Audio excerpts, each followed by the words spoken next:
पिछले वीडियो में हमने पढ़ा कि सेपरेटेड सेट्स क्या होते हैं। अब हम पढ़ेंगे कि कनेक्टेड और डिसकनेक्टेड सेट्स कौन से होते हैं। वही है, let X tau be topological space. X tau हमें एक टोपोलॉजिकल स्पेस गिवन है।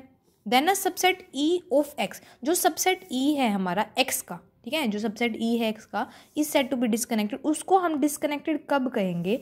If there exist two non empty separated set A and B such that E is equal to A and B. अगर दो जो है हमारे non empty, पहले तो याद रखना नॉन एम्प्टी होने चाहिए, means A B not equal to 5 and B B not equal to 5।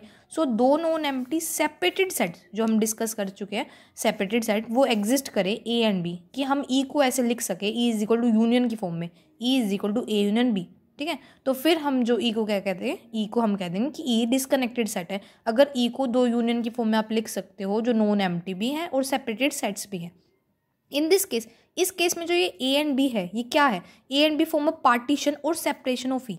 ए और जो बी है वो पार्टीशन या सेपरेशन बना रहे हैं ई का। एंड राइट हम कैसे लिख सकते हैं? हम इसको ऐसे भी लिख सकते हैं, E is equal to A slash this B. Okay, so two sets A and B form a partition और सेपरेशन ऑफ सेट। इफ तो जो दो सेट है ए एंड बी, वो ई के पार्टीशन या सेपरेशन कब होंगे?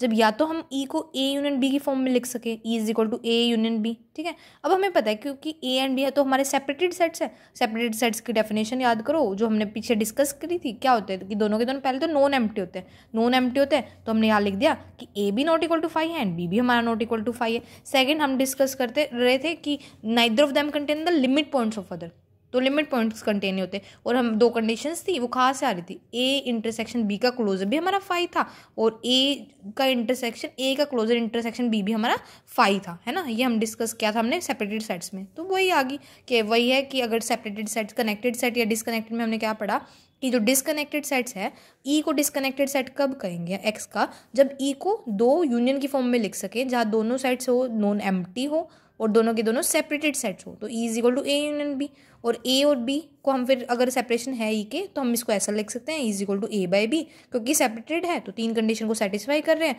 क्या? पहला तो दोनों के दोनों नॉन एम्प्टी थे, A not equal to 5 B not equal to 5। फिर वही कि ए का इंटरसेक्शन बी का क्लोजर भी 5, ए का क्लोजर इंटरसेक्शन बी भी 5। ये तो होगी डिसकनेक्टेड की। In the case of connected similarly है कि जो डिसकनेक्टेड नहीं होगा सेट ई, सबसेट एक्स का, वो कनेक्टेड हो जाएगा। जो सबसेट एक्स का डिसकनेक्टेड नहीं होगा वो कनेक्टेड हो जाएगा। तो सिंपल डेफिनेशन है। ओके।